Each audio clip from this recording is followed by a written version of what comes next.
E a gente fica na expectativa também pra saber se vai dar certo. Se eu fizer um pedido, dá pra você chamar o irmão pra cantar uma moda pra mim?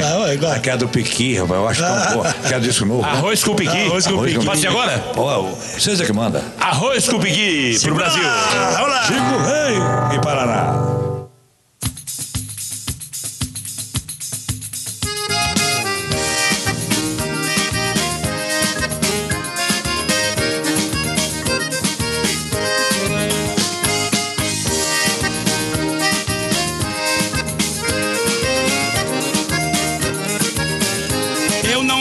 Acreditando o que aconteceu comigo. Arranjei uma namorada, coisa fina, meu amigo. Não tô dormindo direito, pensando nessa menina. Ela estuda em São Paulo, tá fazendo medicina. Não fica longe de mim, nem um dia da semana. Ela vive em São Paulo, mas mora lá em Goiânia. Ela me fez um convite que não dá pra resistir. Da gente ir pra Goiânia comer arroz com piqui.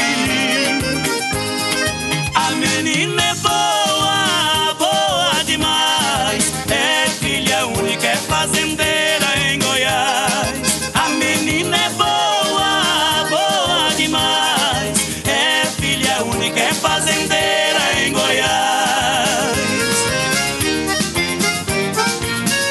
Eu morava de aluguel, minha vida era um tormento. Me viu tocando viola, me levou pro apartamento. Ela me chamou num canto e me disse bem assim: não toca mais no boteco, cê só vai tocar pra mim. Ela só tem 20 anos, acredite se quiser. Faz amor que é uma beleza, uma delícia de mulher. Ela me fez um convite que não dá pra resistir.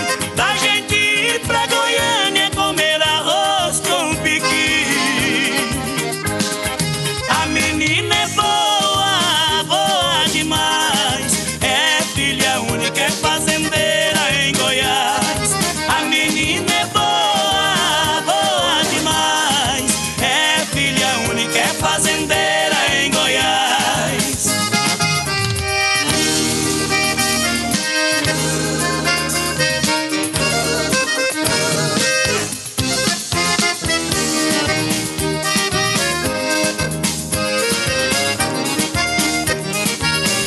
Não fica longe de mim, nem um dia da semana. Ela vive em São Paulo, mas mora lá em Goiânia. Ela me fez um convite que não dá pra resistir. Da gente